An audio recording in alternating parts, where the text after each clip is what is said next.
नमस्कार, times of Swaraj के खास कार्यक्रम सियासी संग्राम में आप सबों का स्वागत है। मैं हूं संतोष सिंह और आज हम सियासी संग्राम में बात कर रहे हैं जातीय जनगणना की। जी हां, जातीय जनगणना कहें या जातीय सर्वेक्षण कहें, इसके प्रसारित होने के बाद हर कोई अपने अपने तरीके से नैरेटिव सेट करना शुरू कर दिया है। आप ये कह सकते हैं कि वो एक सर्वेक्षण रिपोर्ट समुद्र है, जिस समुद्र का मंथन का दौर शुरू हो चुका है और हर मंथन करने वाला व्यक्ति अपने तरीके से मंथन भी कर रहा है और अपने तरीके से नैरेटिव भी सेट कर रहा है। और इस होर में कई तरह की ऐसी चीज़ें भी सामने आई हैं जो शायद नीतीश या लालू जिस समय में जातिगत जनगणना की बात वो सोच रहे होंगे, उस समय वो उनके कल्पना में भी ये बातें आई होंगी। स्वाभाविक है, आप जातीय जनगणना जिस वक्त करना है इसकी तैयारी आपने शुरू की, उस वक्त जितने आपकी सोच का दायरा रहा होगा 10, 20, 50, 100 लोग, ऐतिहासिक रूप से जो आपके समाजवादी आंदोलन से जुड़े हुए लोग रहे होंगे, उन्होंने जो जातीय जनगणना को लेकर जो बातें कही होंगी, वही आपके पास फीडबैक होगा कि हमें जातीय जनगणना क्यों कराना चाहिए। आज नीतीश कुमार ने उसमें कई लोगों का नाम लिया कि बीपी सिंह ने हमें सलाह दिया था, ज्ञानी जेल सिंह ने सलाह दिया था, मधुर मियां ने भी चर्चा की थी कि जातीय जनगणना होनी चाहिए। मतलब उन्हें जातीय जनगणना को लेकर कहाँ से प्रेरणा मिली, ये बात आज उन्होंने अपनी सर्वदलीय बैठक में उन्होंने अपने वक्तव्य में कहा। तो ये सारे अलग अलग आइडियाज़ के साथ जातीय जनगणना हुआ। जातीय जनगणना की रिपोर्ट भी प्रसारित हो गई, मतलब सर्वेक्षण का रिपोर्ट भी प्रसारित हो गई। रिपोर्ट में ऐसा कुछ भी नहीं है जिससे कोई बड़ा बवाल मचे, लेकिन रिपोर्ट आने के बाद जिस तरीके से रिपोर्ट का विश्लेषण होना शुरू हुआ है वो वाकई में बवाल मचाने वाला है। और बवाल इस कदर मचेगा, इसका अंदाज़ा शायद नीतीश और लालू को भी नहीं रहा होगा। देखिए किस तरीके से नैरेटिव सेट करने की कोशिश शुरू हुई है। स्वाभाविक तौर से जातीय जनगणना की बात सामने आने के बाद बीजेपी थोड़ा बैकफुट पर है। बीजेपी इससे ज़्यादा बोलने की स्थिति में नहीं थी कि हम ही ने ये कराया है। हम केंद्र की सरकार में थे बीपी सिंह के साथ, तो मंडल कमीशन हमने लागू करवाया। बिहार में नीतीश सरकार के साथ हम थे तो जातीय जनगणना की प्रक्रिया हमने शुरू करवाई है। राजद इसमें कहाँ कहीं है। लेकिन धीरे धीरे चीज़ें बढ़ती गई और बीजेपी को का कसमकस दिखने लगा कि ये इस जो एक जातीय जनगणना के सहारे जो चीज़ें जो नैरेटिव सेट करने की कोशिश नीतीश और लालू के द्वारा की गई है, उसका कैसे काट निकालें।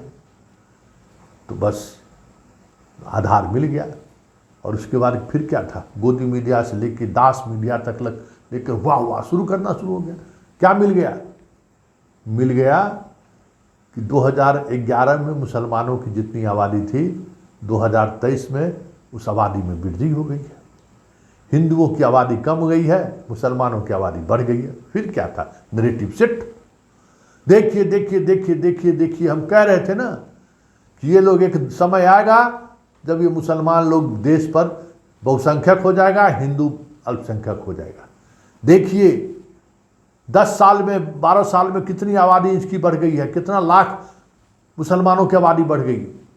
और उसके बाद देखिए किस तरीके से पिछड़ों और अति पिछड़ों का हक मुसलमानों के द्वारा मारा जा रहा है।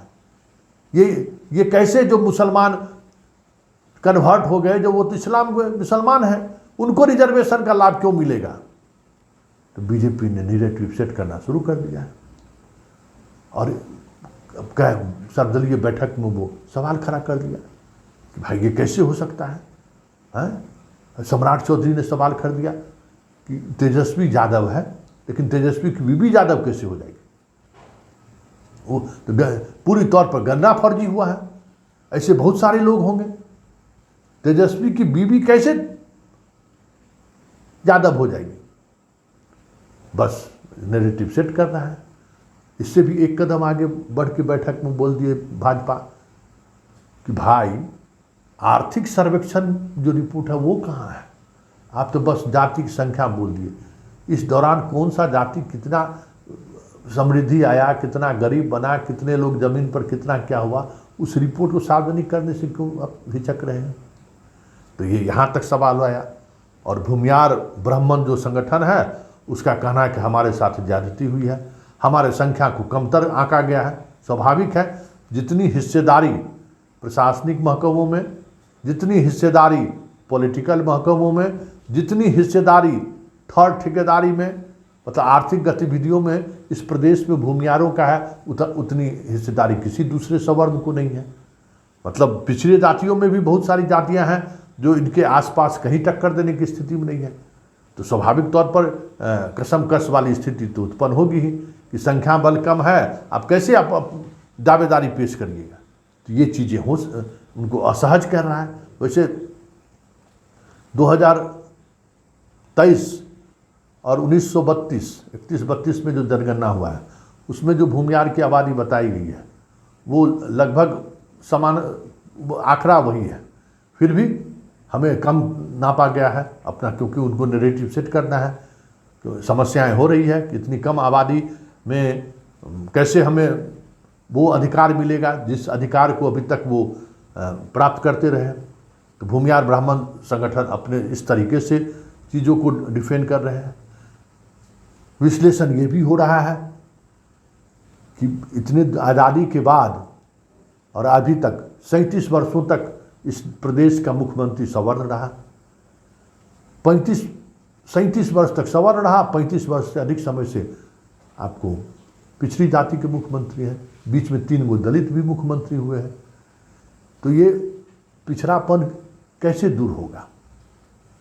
सवर्ण मुख्यमंत्री थे तो उन पर आरोप लगाया जाता था कि भाई ये सवर्णों को लेकर चीज़ें चल रही हैं। लेकिन जब आप खुद सत्ता में हैं 35 वर्षों से, तो फिर पिछड़ों का कल्याण क्यों नहीं हुआ? दलितों का कल्याण क्यों नहीं हुआ? आप उनके लिए योजनाओं का चयन क्यों नहीं किया? सरकार में आप थे तो आप जो गवर्नेंस की बात करते हैं उस गवर्नेंस में आप इन चीज़ों को नज़रअंदाज किया। इस तरीके से अब घेराबंदी की कोशिश शुरू हुई है। ये नैरेटिव भी चलाने की कोशिश जोरदार तरीके से हो रही है। तो एक नैरेटिव ये भी है कि सत्ता में भागीदारी तो आपको मिल गई है। आप कैसे कह सकते हैं कि सत्ता में आपकी भागीदारी नहीं है? इस प्रदेश में 35 वर्ष से अधिक समय तक अभी नीतीश कुमार का कार्यकाल चल ही रहा है। पिछड़े जाति के लोग मुख्यमंत्री हैं, फिर पिछड़ा कैसे रह गया? सत्ता में भागीदारी हुई, आपको आरक्षण का लाभ मिला, मतलब 50% आरक्षण का लाभ मिल रहा है, फिर तब आधार क्या होगा? आप हमेशा पिछड़े ही रहेंगे कि अगड़ा भी बनेंगे? आर्थिक रूप से आप मजबूत भी होंगे। इसलिए सवाल कांग्रेस ने भी उठाया है कि आर्थिक रूप से रिजर्वेशन का जो आपने दिया है आंकड़ा, जो आपने जनगणना के दौरान दिया है, ये चीज़ें तो सही हैं, लेकिन आर्थिक आधार पर जो डाटा आया है उसको भी तो पब्लिक कीजिए। शकील अहमद खान गए थे, शकील अहमद उन्होंने सवाल कर दिया, IIM वाले ने भी यही सवाल किया। तो ज़रा इन लोगों की भी बात सुन लीजिए कि ये लोग सवाल क्या कर रहे हैं। देखिए, इसमें कई खामी कई कमी है, वही हमने ध्यान आकर्षित किया है और वो सारे डिटेल हम लोग बजाबते बताएंगे प्रेस में कि हमारा किस किस बिंदु पर आपत्ति था। हमने कहा कि पब्लिक डोमेन में विषय आनी चाहिए। लोग अपने बारे में जो आप डिटेल डाटा दे रहे हैं, जब जाति की गणना कर लिए तो सर्वे, आर्थिक सर्वे का भी तो गणना साथ हुआ है, फिर क्यों उसको आपने एक साथ क्यों नहीं आप उसको प्रदर्शित किए? तो वो क्यों नहीं दिए? उन्होंने कब तक कहा कि उन्होंने कहा कि सत्र चलेगा, उस समय दिया जाएगा। 1.5 महीने बाद शीतकालीन सत्र में दिशा में 1.5 महीने के लगभग। 1.5 महीने बाद क्या कह रहे हैं कि ये डाटा ऑथेंटिक है और पूरी तरीके से प्रमाणिक है। आप आज क्या कहेंगे? आज सब लोगों ने बताया है और पदाधिकारी के पास जवाब भी नहीं था। उन्होंने कहा है कि ये कमी है। एक महत्वपूर्ण जवाब आपने दिया कि जो आंकड़े, जिस आंकड़े की बात कर रहे हैं वो शीतकालीन सत्र होगा, उस समय पेश लाएगा। मुख्यमंत्री जी ने वही कहा है क्या सर कहा कि उस समय तक रिपोर्ट तैयार कर लीजिए। सारी पार्टी ने अपनी अपनी बात और मुबारकबाद दिया सरकार को। ये एक अच्छा काम हुआ है, एक बड़ा काम हुआ है, इसको और आगे ले जाने की जरूरत है। जो आर्थिक रूप से पिछड़ापन है उसके भी रिकॉर्ड आएंगे। आर्थिक सर्वेक्षण रिपोर्ट को लीक कोई नई बात नहीं, जो रिपोर्ट में आई है उसी रिपोर्ट के बारे में विस्तार पूर्वक माननीय मुख्यमंत्री जी ने बताया है। और सब लोगों की ख्वाहिश है कि ये तो एक रिपोर्ट आई है, इस पर कल्याणकारी प्रोग्राम कैसे बनाया जाएगा, उसका आर्थिक जो वो विश्लेषण होगा, उस विश्लेषण के बाद हाउस में पूरी बात होगी। इसी तरफ उसने इशारा किया है। बीजेपी के लोग सभी साथ थे। हाँ, यकीनन हालात तो देखा कि ये मुद्दा ही ऐसा है जो इस मुद्दे का साथ न देगा वो लोकतंत्र के इस समंदर में गर्क हो जाएगा। तो आपने सुन लिया। अब तीसरी बड़ी नैरेटिव देखिए, और उस नैरेटिव पर किस तरीके से ये कहा जा रहा है कि आने वाले लोकसभा चुनाव में दावेदारी तो हम पेश करेंगे। भाई, इस प्रदेश में सबसे बड़ी आबादी मुसलमानों की है। इंडिविजुअली बात किया जाए तो 17% है, और सत्ता में भागीदारी कितनी है इनकी? अभी के मंत्रिमंडल में मुसलमानों की संख्या क्या है? कितने विधायक हैं? कितने सांसद हैं? 14% वाला 70 से अधिक विधायक है। यहाँ 8 से 10 में बम बोल जा रहा है मुसलमान। तो ये भी चीज़ें हो रही हैं कि जब हिस्सेदारी, जिसकी जितनी आबादी उतनी मिले हिस्सेदारी, तो मुझे क्यों नहीं? तो वो जो वर्ग है वो वर्ग को इस तरीके से हवा दिया जा रहा है ताकि ओवैसी जैसी पार्टी यहाँ पर बिहार में फटाल करे, नुकसान पहुँचाए आरजेडी को। तो ये जो इस नैरेटिव सेट करने वाले जो लोग हैं, जो चाहते हैं कि बीजेपी का परोक्ष रूप से लाभ मिल जाए, वो इस नैरेटिव को लेकर गांव-गांव में बहस छेड़ रहे हैं कि भाई मुसलमान की आबादी 17%, तो हमारी हिस्सेदारी कहाँ है? हमें कहाँ हिस्सेदारी मिल रहा है? हमें तो हिस्सेदारी चाहिए। एक अब इस तरीके से भी चीज़ें कुछ चलाई जा रही हैं। तो ये तीसरी नैरेटिव है। और चौथी नैरेटिव तो और दिलचस्प है। जब इस पर इस तरीके से सोचा जा सकता है, किसी ने नहीं सोचा था कि रे भाई, ठाकुर के कुआं की तो खूब चर्चा आप कर रहे हैं, लेकिन यहाँ तो हर वर्ग में ठाकुर है और हर वर्ग में ठाकुर का कुआं है, और जो ठाकुर है उसकी हिस्सेदारी कहीं न कहीं अन्य से ज़्यादा है, तो सवाल उठेगा ही। अब ये एक अलग तरीके का ठाकुर के कुआं की चर्चा शुरू हो गई है। पिछड़ा में ठाकुर कौन, सामंती कौन, जमींदार कौन, हिस्सा से ज़्यादा हिस्सेदारी पर कब्जा करने वाला कौन? तो यादव। 14% आबादी, 70 से अधिक विधायक। 14% आबादी, मंत्रिमंडल में सबसे ज़्यादा मंत्री यादव।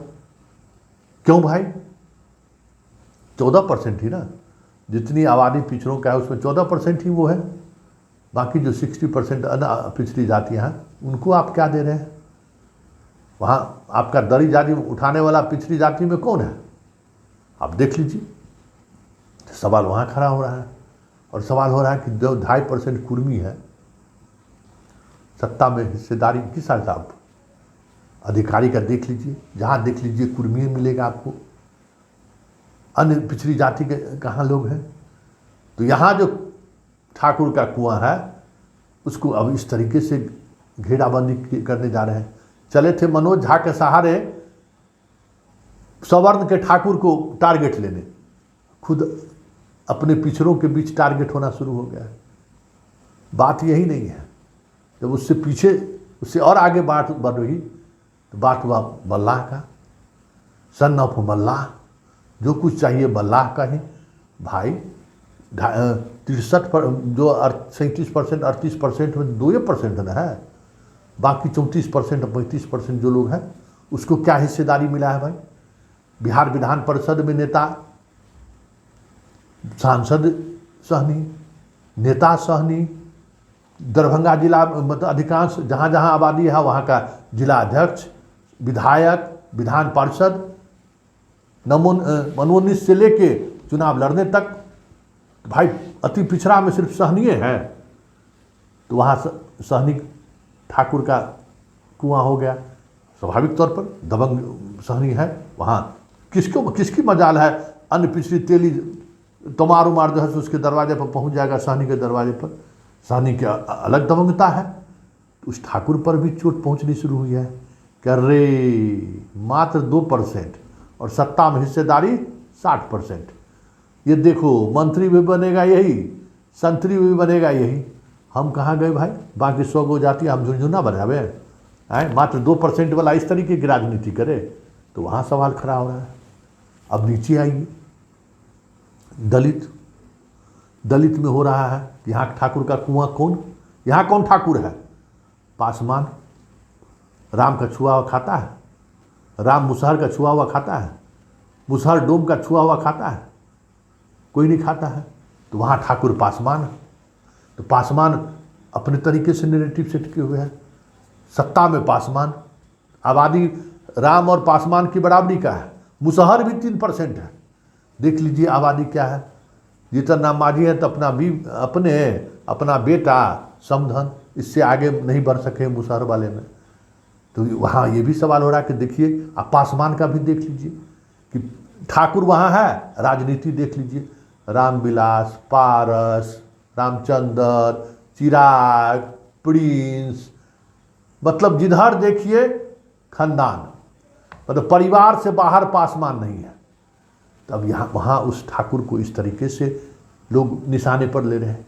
मतलब ये जो समुद्र मंथन शुरू हुआ है, इस मंथन में अमृत क्या निकलेगा कहना मुश्किल है, लेकिन मंथन से जो चीज़ें बाहर निकल रही है और जिस अंदाज में निकल रही है, गांव-गांव में लोग अपना जाति का प्रतिशत देख रहा है कि मेरे जाति का कितना प्रतिशत है। गांव-गांव में लोग देख रहा है कि इस प्रतिशत के आधार पर मेरी हिस्सेदारी कितनी है। अरे ये अति पिछड़ा के तो सब हिस्सा मल्हावा खा रहा रे, ये चर्चा आम होने लगा है।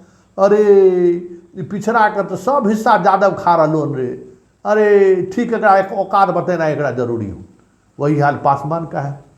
बताही दलित हम सब, लाभ उठा रहा है सब पासवान, और वो रामविलास के परिवार। इस तरह की चीज़ें भी अब चलनी शुरू हुई है। इसलिए देखिए आगे आगे होता है क्या। ये भी एक अलग तरीके का समुद्र मंथन है, और समुद्र मंथन में अमृत निकलेगा। किसके हिस्से अमृत जाएगा, किसके हिस्से विष जाएगा, वो तो आने वाला वक्त बताएगा। लेकिन इतना तय है कि लालू और नीतीश या जातिवादी राजनीति करने वाले लोग का इस जनगणना को लेकर उद्देश्य जो भी रहे हों, लेकिन जिस तरीके से नैरेटिव सेट करने की कोशिश शुरू हुई है, यह फैसला किसके पक्ष में चला जाएगा फिलहाल कहना मुश्किल है।